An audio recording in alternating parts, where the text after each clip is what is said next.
آپ حضرات کے گھر میں ممکن ہے کہ پالتو بلی ہو، اور اگر آپ کے گھر میں پالتو بلی نہیں ہے یا آپ رکھنے کے شوقین نہیں ہیں تو بلیاں تو ہر بندے نے دیکھی ہے نا۔ آپ کے گھروں میں بھی آتی جاتی ہوں گی، ہمسایوں کے گھر میں بھی آپ دیکھتے ہوں گے، اور بسا اوقات آپ کی چھت پہ بھی آتی ہوگی۔ اس طرح کہیں آپ باہر آ جا رہے ہیں تو آپ کا کالی نیلی پیلی چٹی بلی کے ساتھ واسطہ پڑتا ہے، ٹاکرا ہوتا ہے۔ اس میں کوئی بات جو میں آپ کو بات بتانے جا رہا ہوں وہ یہ ہے کہ اگر آپ بلیوں کو شوق رکھتے ہیں تب تو آپ کو یہ بہت زیادہ اس کا علم ہوگا۔ اگر بلیاں نہیں بھی رکھتے تو کبھی یہ آپ نے دیکھا یا سنا کہ آپ کے گھر میں یا آپ کے ہمسائے میں کبھی بلیاں روئی ہوں؟ بلیاں روئی ہوں۔ آپ پہنچ گئے، اصل موضوع یہ ہے، بات یہاں سے شروع ہونی۔ اللہ والا، یہ جو بلیاں روتی ہیں یہ بے معنی نہیں ہے۔ آپ اس کو یہ کہہ کے نہیں ختم کر سکتے یہ توہم پرستی ہے یا وہم ہے۔ وہ جو توہم پرستی ہوتی ہے یا وہم ہوتا ہے وہ بعد میں بات آئے گی، میں اس میں بھی ایک دو فکرے کہوں گا انشاءاللہ۔ دن کا وقت ہو یا رات کا وقت ہو، بالخصوص رات کے وقت بلیاں بعض اوقات ہمارے گھروں کی چھت پہ، منڈیر پہ یا کوئی بھی جگہ بیٹھنے والی ہوتی ہے تو وہ وہاں بیٹھ کے یوں کرلا رہی ہوتی ہیں، میاؤں میاؤں نہیں کر رہی ہوتی، وہ ایک مخصوص رونے کی آواز ہوتی ہے اور اس آواز کے اندر درد ہوتا ہے۔ اب یہاں سے بات شروع کر سکتا ہوں نا، اب آسانی ہوگی آپ کو سمجھنے کی۔ تو وہ بلیاں جو بولتی ہیں یا بلیاں جو روتی ہیں وہ بے معنی نہیں ہوتا۔ اللہ تعالیٰ جب بھی خدا نخواستہ آپ کے گھر میں یا آپ کے ہمسائے میں بلیاں روئیں اور ان کے رونے کی آواز آپ کے کانوں کو ٹکرائے تو اس کو معمولی نہیں سمجھنا، یہ اللہ کی طرف سے آپ کو اشارہ دیا جا رہا ہے کہ اس گھر پہ، اس علاقے کے اوپر اب اللہ کی طرف سے کوئی مصیبت، کوئی پریشانی، کوئی بلا، کوئی وبا آنے کو ہے۔ یہ اللہ کا بنایا ہوا الارمنگ سسٹم ہے، لیکن کیونکہ ہم نے روحانیت سیکھی نہیں ہے، ہم نے سیکھی ایک بات ہے، اے مسلمان تے اے کافر، پھر اے کافر شام نو ہو گیا تو شام نو اے مسلمان ہو گیا، ساڑھے نہ لگ گیا تو مسلمان اس مسجد میں چلا گیا تو کافر، ہم نے تو یہ سیکھا۔ تو اللہ رب العزت نے یہ نظام بنایا۔ آپ حیران ہوں گے، یہ جو کتے ہوتے ہیں، چاہے کتا عام ہو چاہے وہ کتے جو نسلی ہوتے ہیں، خاص طور پہ جاپان میں کتنے زلزلے آتے ہیں، شمالی کوریا، جنوبی کوریا، جاپان، اس بیلٹ کے اندر بہت زیادہ زلزلے آتے ہیں۔ ابھی تک کوئی ایسا نظام نہیں بن سکا جس نظام سے یہ معلوم ہو جائے کہ زلزلہ کب آئے گا، کتنی دیر کے لیے آئے گا، اس کی شدت کیا ہوگی۔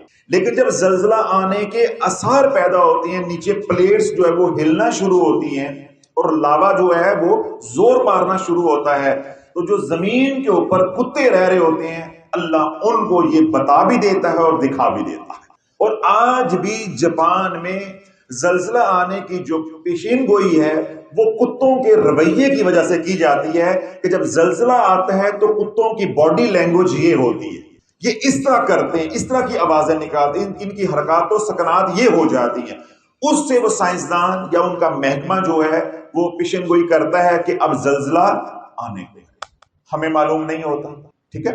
کتا اور بلی دو ایسے جانور ہیں، اور تیسرا خرگوش، یہ تین ایسے جانور ہیں، ان کو وہ مخلوق نظر آتی ہے جو ہمیں نہیں آتی۔ ہماری آنکھوں پہ ہمارے گناہوں کی وجہ سے حجاب آ گیا۔ میں تھوڑا سا آپ کو پیچھے لے کے جاتا ہوں، پھر میں جو بات سمجھانا چاہتا ہوں وہ آپ کو سمجھ آ جائے گی۔ آپ کے گھر میں اگر کوئی چھوٹا بچہ ہے، یعنی پیدائش سے لے کے 2 سال تک کا، 2 ڈھائی 3 سال کا بھی ہو سکتا ہے، ذرا اس کو تصور میں لے کر آئیں۔ آپ نے دیکھا ہوگا جو معصوم بچہ ہوتا ہے وہ سویا ہوا بھی مسکرا رہا ہوتا ہے، اتفاق ہوتا ہے، ہر بندے نے دیکھا ہوگا، نہیں تو اپنے پوتوں کو نمازوں کا تصور کر لیں۔ بچے سوئے مسکرا رہے ہوتے ہیں، بسا اوقات آپ نے دیکھا ہوگا بلکہ کہکا لگا رہے ہوتے ہیں اور سوئے آرام سے، اور ساتھ والا ڈر جاتا ہے کہ اس کو کیا نظر آ رہا ہے۔ بھائی اس کو اللہ نے اس کے ساتھ فرشتے لگائے ہیں جو اس کو کھلا رہے ہوتے ہیں، اس کے ساتھ کھیل رہے ہوتے ہیں، اس سے باتیں کر رہے ہوتے ہیں۔ اسی طرح بچہ جو معصوم ہوتا ہے، یعنی 2 ڈھائی سال کا، ابھی اس نے گندم کھانا شروع نہیں کی اور بولنا شروع نہیں کیا، جب وہ روٹی کہنا شروع کر دیتا ہے نا بس یہ آنکھوں کے اوپر حجاب ڈلنا شروع ہو جاتے ہیں۔ جب وہ دنیا کی باتیں شروع کر دیتا ہے، ماما بابا، پھر چھوٹے چھوٹے لفظوں کے ساتھ فکرے بننے شروع ہو جاتے ہیں۔ میں نے ابھی کیا اللہ کے نبی علیہ السلام کی حدیث پہلے بیان کی کہ دنیا کی باتوں کے اندر وبا ہے۔ تو جو بچہ 2 سال تک ہوتا ہے وہ اللہ کے ذکر میں ہوتا ہے، حضور علیہ السلام کے ذکر میں ہوتا ہے، اور ماں باپ کی دعائیں مغفرت کر رہا ہوتا ہے۔ 2 روایتیں آتی ہیں، ایک ہے 12 ماہ، ایک ہے 2 سال تک۔ بچے کو نہ مارو کہ پہلے عرصے کے اندر یہ اللہ کا ذکر لا الہ الا اللہ کر رہا ہوتا ہے، دوسری مثل کے اندر وہ حضور علیہ الصلوۃ والسلام پہ درود پاک پڑھ رہا ہوتا ہے، اللہ کے نبی نے فرمایا کہ میرے اوپر درود پڑھ رہا ہوتا ہے، اور تیسری مثل کے اندر بچہ جو ہے وہ اپنے ماں باپ کے لیے دعائے مغفرت کر رہا ہوتا ہے۔ اس لیے اللہ کے نبی علیہ الصلوۃ والسلام نے منع فرمایا کہ 2 سال تک بچے کو تھپڑ کے ساتھ نہ مارو، ویسے بنا تربیت اس کی جو کرنی ہے وہ کرو۔ تو وہ کیوں؟ وہ ذکر میں ہے۔ 2 سال کے بعد اب ذکر کی کیفیت ختم ہو جائے گی، اب ذکر کیا ہو جائے گا؟ مشقت کے ساتھ، اگر سکھائیں گے تو کرے گا ورنہ نہیں۔ کیوں؟ اب وہ دنیا کی باتیں اگر سیکھ سکتا ہے تو اللہ کہتا ہے میرا ذکر کیوں نہیں سیکھ سکتا؟ پہلے عاجز تھا، ہم نے بن مانگے عطا کر دیا، اب تو عاجز نہیں ہے، اب ماما کہہ سکتا ہے، بابا کہہ سکتا ہے، پھپھو کہہ سکتا ہے، روٹی کہہ سکتا ہے، مم کہہ سکتا ہے، اپنی ضرورتیں بتا سکتا ہے۔ تو اس کو سکھاؤ، اس کو اللہ سکھاؤ، اس کو لا الہ الا اللہ سکھاؤ۔ ہم نہیں سکھاتے۔ بچہ روتا ہے، ہماری عمر میں تھے جب ہم تھے، ہماری مائیں ہمیں چھنکنا پکڑا دیتی تھی۔ کیا پکڑا دیتی تھی؟ چھنکنا۔ وہ یوں کرتے تھے، چھنکنا ہمارے ہاتھ میں ہوتا تھا۔ آج کی مائیں بچہ روتا ہے تو اس کے ہاتھ میں موبائل پکڑا دیتی۔ ہماری مائیں بھی دھیان لگاتی تھی، آج کی مائیں بھی دھیان لگاتی، مگروں لے میری جان چھڑ۔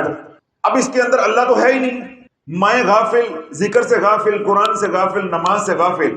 بچے کو پھر جب وہ نحوست آتی ہے اور بچہ پھر دنیا کی باتیں سیکھتا ہے تو کیا ہوتا ہے؟ جو اس کی کشفی کیفیت ہے وہ ختم ہو جاتی ہے۔ اس لیے ہم جب پروان چڑھتے ہیں تو اندھے ہوتے ہیں، ساری زندگی یہ اندھے ہیں، اور اللہ پاک ہمیں مرنے کے بعد اس کی رحمت سے ہم امید کرتے ہیں اللہ ہمیں اندھا نہ اٹھائے، وگرنہ ساری زندگی ہماری اندھے گزرتی ہے۔ ہم بس ان 2 آنکھوں پہ بھروسہ کرتے ہیں، یہ آنکھ ہماری 2 سال کے بعد بند ہو گئی اور ہمیشہ کے لیے یہ بند ہو جاتی، پھر اس کے کھولنے کے لیے ہم کوشش ہی نہیں کرتے۔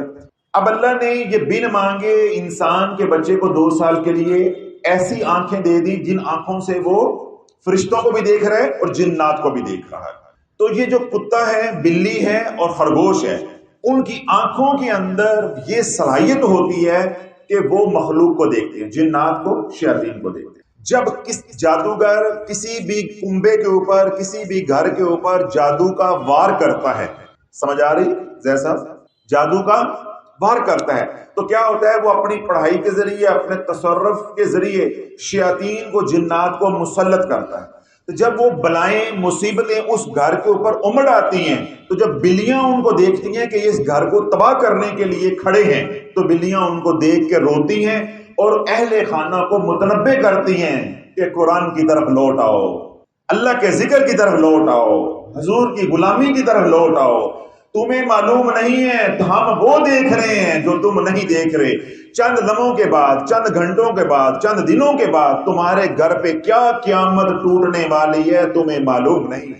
اللہ دیکھیں کتنا رحیم ہے، آنے والے حالات کے بارے میں تمہیں بتا رہا ہے، اور ہم کس پہ لگے ہوئے ہیں؟ فلموں کے اوپر، ڈراموں کے اوپر، ناچ گانے کے اوپر، موج مستیاں ہو رہی ہیں، اور بلیوں کو چش کر کے بھگا دیا، مار دیا، کر دیا، اور اسی موج مستی میں کوئی پریشانی نہیں ہے، کوئی سیکھا نہیں ہے۔ اور کہا بھی تو پھر اگر ہمسایوں کی چھت پہ بلیاں رو رہی ہیں تو کہا جی انہوں نے رکھی ہوئی ہیں، یہ گوشت ڈالتے ہیں، یہ دودھ ڈالتے ہیں، یہ آ جاتی ہیں، وہ آ جاتی ہیں۔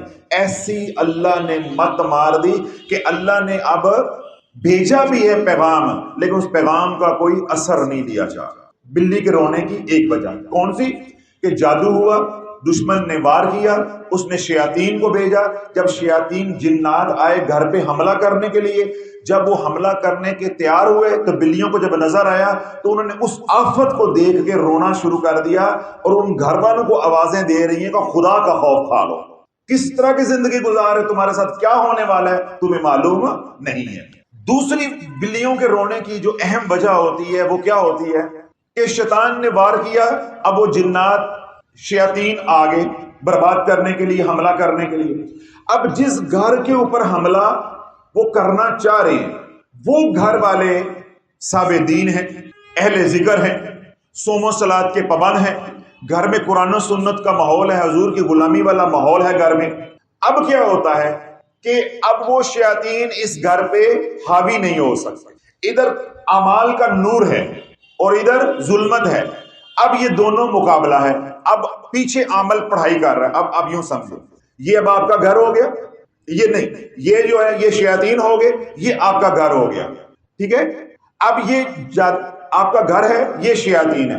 اب پیچھے سے جادوگر نے پڑھائی شروع کی کہ کرو ان پہ حملہ، کرو ان پہ حملہ. اب وہ حملہ کرتے ہیں یا حملے کی کوشش کر رہے ہیں، ادھر آپ اللہ کی ضربیں لگا رہے ہیں. ماں قرآن پڑھ رہی ہے، بیٹی نماز پڑھ رہی ہے، کوئی چھوٹا ہے وہ درود پاک کی تسبیح کر رہا ہے، گھر میں اللہ اللہ کا ماحول ہے. پھر 5-4 گھنٹے کے 3 گھنٹے کے بعد پھر اذان آ گئی، پھر نمازیں شروع ہو گئی. اب یہ اعمال کا نور ان جنات کو آپ کے گھر میں داخل نہیں ہونے دے رہا. اب ادھر سے اعمال کا نور نکل رہا ہے، یہ جنات کھڑے ہیں، پیچھے ان کے کون ہے؟ بھیجنے والا. اب یہ جنات دونوں کے درمیان میں پس رہے ہیں. بات سمجھ آ رہی؟ سینڈوچ ہو گئے، ادھر اعمال کا نور ہے اور ادھر شیطانی طاقت ہے. یہ جنات ہیں، یہ درمیان میں پس رہی. جب شیاطین مر رہے ہوتے ہیں مقابلے کے اندر تو ان کو مرتے ہوئے اس جنگ کو دیکھ کے بلیاں روتی ہیں، بلیاں روتی ہیں. اللہ بولو یہ دونوں صورتیں ہوں جو عوام کو تو سمجھ نہیں آئیں گی. نہ تو بلیاں بتائیں گی ہم کیوں رو رہی ہیں. اب بلی اپنے خصم کی جدائی میں بیٹھ کے تو نہیں رو رہی کہ آج نے مینو ماریا، مینو روٹی نہیں دیتی ہے تو میں اس تو بیٹھ کے رونی پئی ہوں. یہ تو ہمیں سمجھ نہیں آئے گی. وہ تو جو صاحب نظر ہوگا اسے معلوم ہوگا نا کہ اس وقت رو رہی ہے تو اس کا کیا معنی ہے. یا جس کو اللہ نے یہ طاقت دی ہے کہ وہ بولیاں جو وہ سمجھے.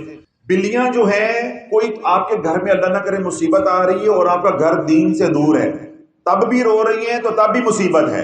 اور اگر حالت جنگ میں ادھر آپ اعمال کر رہے ہیں اور ادھر جادوگر اپنا پورا زور لگا رہا ہے کہ ان کو کرو برباد، تو شیاطین درمیان میں پس کے مر رہے ہیں تو تب بھی مصیبت ہے، کچھ بھی ہو سکتا ہے.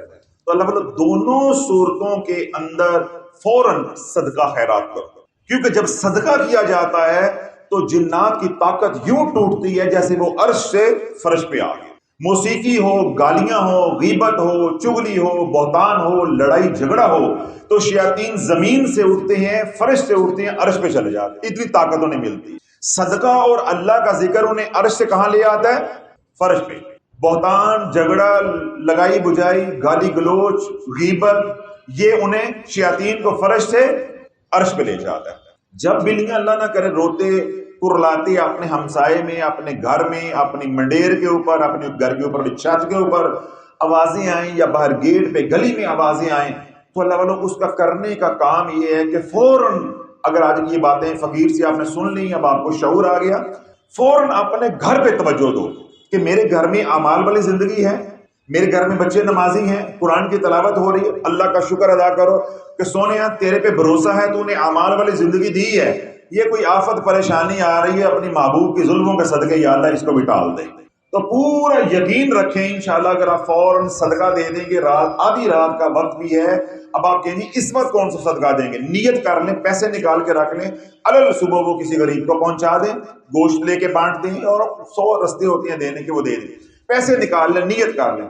بس آپ نے نیت کی، پیسے نکال کے الگ رکھ لیے، میں نے 5000 2000 100 روپیہ 500 روپیہ سے وہ صدقہ دینا ہے اپنا اور اپنے جان مال کا. انشاءاللہ فوراً عرش پہ پہنچا ہوا شیطان دڑم کہاں آئے گا؟ فرش پہ. طاقت ٹوٹ جائے گی، بلیوں کا رونا یوں بند ہو جائے گا. اور اگر گھر میں بلیاں روتی ہیں اور آپ اپنی زندگی کے اوپر، اپنے اہل و عیال کی زندگی کی طرف توجہ کرتے ہیں، نہ قرآن ہے، نہ نماز ہے، نہ ذکر اذکار ہے، تو اللہ پھر تیار ہو جاؤ. یا گھر میں کوئی بندہ مرے گا، یا کوئی ایسی مصیبت آئے گی جو سارے گھر کو جو ہے وہ ہلا کے رکھ دے گی، یا کوئی ایسی بیماری آنے کو ہے جو سارے گھر کو ہلا کے رکھ دے. تو اگر وہ رجوع نہیں کرتے تو کیا ہوگا؟ کسی کی موت ہو جائے گی، گھر اجڑ گیا، جادو میں پھنس جائیں گے، 15-20 سال ذلیل خوار ہوتے رہیں گے، نسل پوری تباہ ہو جائے گی. اور اگر وہ شیاطین مسلط ہو گئے تو ویسے ہی پورے کے پورے گھر کو بے روا روی کے اوپر پہلے ہی وہ لگا ہوا ہے، ان کو مزید آگے بڑھا دیں گے. تو کہنے اور بتانے کا مقصد اور صرف اتنا ہے کہ اللہ جب بلیاں رو رہی ہوں، بلیوں کا رونا بے مقصد نہیں ہے، اس کی کئی وجوہات ہوتی ہیں، لیکن جو میں نے تشخیص کے حوالے سے آپ کو بتائی ہیں وہ صرف 2 وجوہات بتائی ہیں کہ بلیوں کے اندر خداداد صلاحیت ہوتی ہے، وہ شیاطین کو، جنات کو دیکھتی ہیں. یہاں تک کہ قبرستان کے اندر جو بلیاں ہوتی ہیں، جو مردے کو عذاب دیا جا رہا ہے، فرشتے آ جا رہے ہوتے ہیں، وہ اس کو بھی دیکھ رہی ہوتی ہیں. اس لیے اللہ کے نبی علیہ الصلوۃ والسلام نے ارشاد فرمایا کہ اگر میں تمہیں بتا دوں کہ مرنے کے بعد جب تم قبر میں اتارتے ہو تو مردے کے ساتھ کیا ہوتا ہے، تو تم اپنے مردے دفنانے چھوڑ دو گے. اور اگر اللہ ہمیں وہ آنکھیں دے دے جو بلیوں کے پاس صلاحیت ہے وہ والی صلاحیت ان آنکھوں میں ڈال دے تو اللہ والو ہم قبرستان میں مردے دفنانا تو دور کی بات ہے، ہم قبرستان سے گزریں گے بھی نہیں، کیوں ہمیں وہ سب نظر آئے گا۔ تو یہ بھی اللہ کی رحمتوں میں سے ایک رحمت ہے کہ اللہ نے ہماری زندگی کو آسان کیا ہوا حجاب ڈال دیے ہیں، لیکن یہ حجاب مخلوق کے معاملے میں ہونے چاہیے، اللہ کے معاملے میں نہیں ہونے چاہیے۔ ہماری بدقسمتی یہ ہے کہ ہمارے حجابات دونوں طرف ہو گئے، اور جہالت کے، ظلمت کے حجابات دونوں طرف جب ہو گئے، تو اس لیے کبھی بھی بلیاں روئیں چھت پہ، محلے میں، جس کی آواز آپ کے کانوں تک آ رہی ہے، گھر میں آ رہی ہے، تو کیا کام کر رہے ہیں؟ اپنے گھر کو دیکھنا ہے، اپنی ذات کو دیکھنا ہے، فوراً اعمال والی زندگی، توبہ استغفار کی کثرت کریں اور ساتھ صدقہ دیں، انشاءاللہ ایک آدھ دن میں اللہ اس بلا کو ٹال دے گا۔ اور اگر گھر میں پہلے ہی اعمال والی زندگی ہے، اس پہ اللہ کا شکر بھی ادا کریں، اللہ سے مانگیں اور صدقہ دیں۔ دونوں کام دونوں صورتوں میں ہے صدقہ ہی ہے، لیکن ایک میں بہتری یہ ہے کہ پہلے ہی گھر میں اعمال ہیں تو پریشان ہونے کی ضرورت نہیں ہے، دوسری صورت میں پریشانی زیادہ ہے۔ کیوں؟ ایک دم اعمال نہیں آ جاتے۔ جو بچے بے نمازی ہیں، بیوی بے نمازی، ایک دم تو نہیں وہ بن جائیں گے، تو اس کے دوران کوئی نہ کوئی نقصان ہو سکتا ہے، لیکن جب آپ ان باتوں کو گھر جا کے بتائیں گے، تربیت کریں گے، تو انشاءاللہ العزیز پہلی تو اللہ والا بات ہے کہ اعمال والی زندگی گھر سے نکلنی نہیں چاہیے۔ وہ مسلمان ہی نہیں ہے جس کے گھر میں نماز نہیں، وہ بھی کوئی مسلمان ہے۔ آئمہ ثلاثہ کا یہ فتویٰ ہے، تینوں آئمہ کا، امام ابو حنیفہ رحمۃ اللہ علیہ کے علاوہ، کہ جو مسلمان نماز نہیں پڑھتا اس کو مسلمانوں کے قبرستان میں دفن نہ کیا جائے۔ یہ تو امام ابو حنیفہ رحمۃ اللہ علیہ کی قبر پہ اللہ کروڑوں رحمتیں نازل فرمائے، یہ انہوں نے فقہ میں مسئلہ جو ہمیں دیا ہے، حل دیا ہے کہ ہاتھ ہولا رکھو، آگے اللہ جانے گا، کہ پردہ رکھو۔ ورنہ جو تینوں آئمہ ہیں ان کا تو یہ ہے فقہ کہ مسلمان جس نے زندگی میں نماز نہیں پڑھی، لوگ گواہی دیتے ہیں کہ یہ بے نمازی ہے، تو اس کو مسلمانوں کے قبرستان میں دفن نہ کیا جائے۔ تو اللہ والو اگر وہ فقہ مکمل طور پہ نافذ العمل ہوتا تو آج دین کا یہ حال نہ ہوتا۔ اللہ کے نبی علیہ الصلوۃ والسلام نے جب یہ بات ارشاد فرما دی کہ مومن اور کافر میں جو چیز فرق کرتی ہے وہ صرف نماز ہے، ایک گھر کافر کا ہے، ایک گھر مسلمانوں کا ہے، دونوں میں جو نماز پڑھتا ہے وہ مومن ہے، ورنہ دونوں ہی ایک جیسے۔ تو آج ہمارا ظاہر بھی اسی طرح کا کافروں جیسا، ہمیں ہمارے مسلمانوں کی شکلیں دیکھ کے وہ کہہ ہی نہیں سکتا کہ یہ مسلمان ہے، شاعر اسلام سے اتنا دور، اور نماز بھی نہ ہو تو تفریق کون کرے گی؟ تفریق کون سی چیز پھر کرے گی؟ تو اس لیے اللہ والوں جب بلیاں روئیں تو یہ اللہ کی طرف سے کیا ہے؟ وارننگ ہے، متنبع کیا جا رہا ہے، الارمنگ سسٹم ہے، آپ کو بتایا جا رہا ہے کہ بندے دے بت بن جاؤ۔ بات سمجھ آ گئی؟ تو اللہ رب العزت اس آفت سے، بلا سے، اس پریشانی سے ہم سب کو محفوظ فرمائے۔ اور اگر کبھی خدا نخواستہ ایسی صورتحال کا آپ کو سامنا پڑ جائے تو فقیر کی پھر یہ باتیں یاد رکھنی ہے، گھر میں اعمال والی زندگی کو رواج دو اور ساتھ صدقہ کرو۔ باقی کیا ہے؟ حسبی اللہ لا الہ الا ہو علیہ توکلت وہو رب العرش العظیم۔ اس دعا کو کثرت کے ساتھ ان دنوں میں پڑھو جن دنوں میں بلیاں بولیں یا روئیں، تو اس دعا کو کثرت کے ساتھ، حسبی اللہ لا الہ الا ہو علیہ توکلت وہو رب العرش العظیم، حسبی اللہ لا الہ الا ہو علیہ توکلت وہو رب العرش العظیم۔ اور اگر یہ دعا نہ آتی ہو کسی کو تو پھر لا حول ولا قوت الا باللہ العلی العظیم۔ یہ ایسے کلمات ہیں، دونوں میں سے کوئی بھی آپ کو اللہ پڑھنے کی توفیق عطا فرما دیتا ہے، یا حسبی اللہ لا الہ الا ہو علیہ توکلت وہو رب العرش العظیم، یا لا حول ولا قوت الا باللہ العلی العظیم۔ یہ دو ایسے کلمات ہیں، ایسے ہتھیار ہیں کہ یہ شیاطین کی ساری طاقت کو سلب کر لیتے ہیں۔ جب شیاطین نے سوال سن لیا جو مسز آمنہ کنول لالا موسیٰ سے ہیں، انہوں نے پوچھا ہے کہ کسی نے ہمیں بلی کا پلیسینٹا، نال، جس کو پنجابی میں ناڑ کہتے ہیں، وہ دی کہ اپنے گھر میں رکھو، خیر و برکت ہوگی، خوشحالی آئے گی، رزق کے دروازے کھولیں گے۔ اب انہوں نے بیانات سنے ہیں، تو بیانات سننے کے بعد اشکال پیدا ہوا ہے، سوال پیدا ہوا ہے کہ آیا اس کو اپنے گھر میں رکھنا چاہیے یا اس کو ضائع کر دینا چاہیے۔ اس سے پہلے کہ میں فتویٰ دوں یا آپ کو حکم دوں یا آپ کی خدمت میں عرض کروں کہ بھائی اس کو گھر میں رکھو یا اس کو ضائع کر دو، میں بنیادی بات آپ کو سمجھا دیتا ہوں۔ تو مکمل بنیادی بات سننے کے بعد جو آپ کے اندر سے آواز آئے اس پہ آپ نے لبیک کہنا۔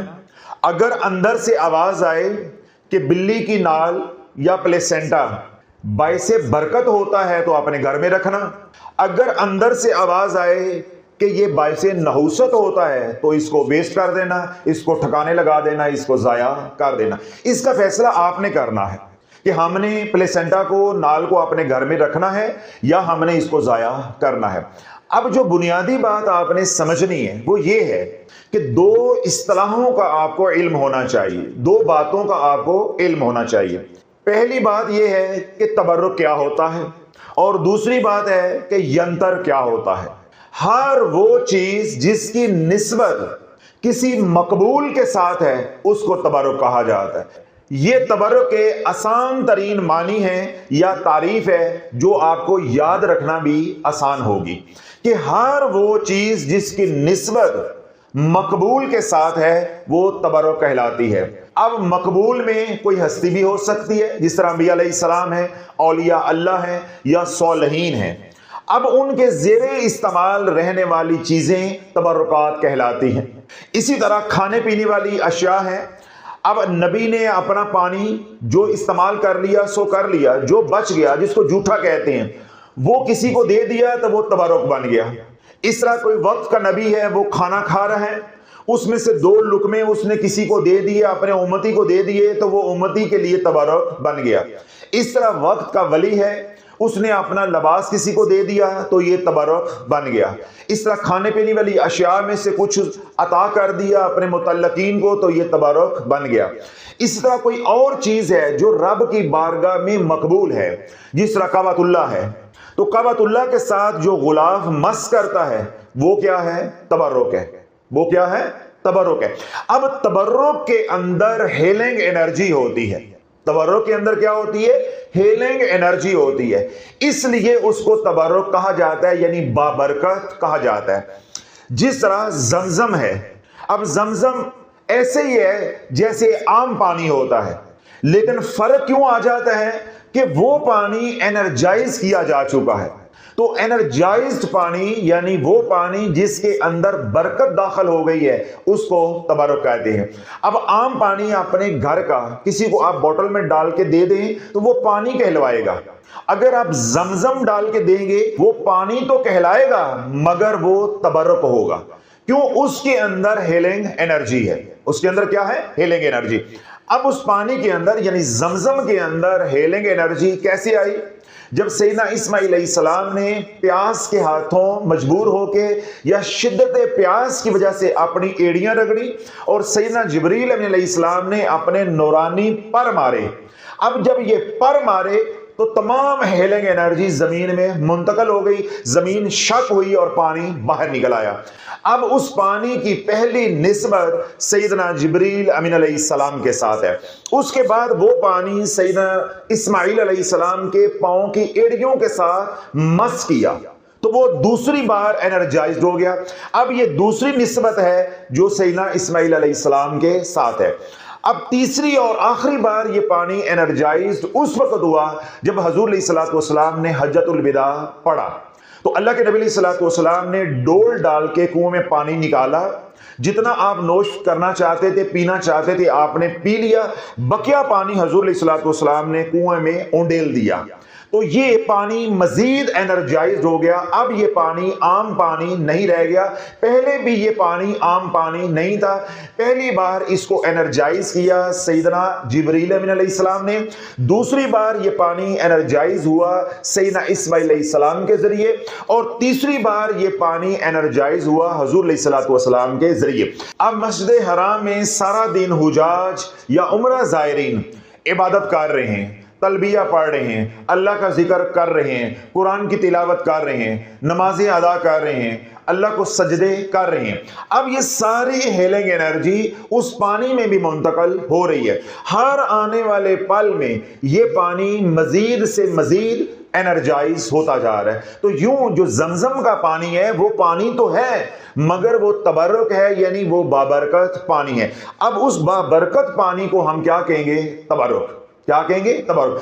اس طرح ہر وہ چیز جس کا تعلق یا جس کی نسبت کسی مقبول ہستی کے ساتھ ہو یا کسی مقبول عمارت کے ساتھ ہو تو اس کو ہم کہیں گے تبرک۔ جس طرح میں نے غلاف کعبہ کی مثال دی، اب کعبۃ اللہ کی عمارت اللہ کے ہاں مقبول ہے تو جو چیز بھی اس کو مس کر جائے گی وہ تبرک بن جائے گی. جس طرح اس کا غلاف ہے وہ اس عمارت کو مس کرتا ہے, تو اگر ہمیں اس کا چھوٹا سا ٹکڑا مل جائے تو وہ ہمارے لیے کیا ہوگا؟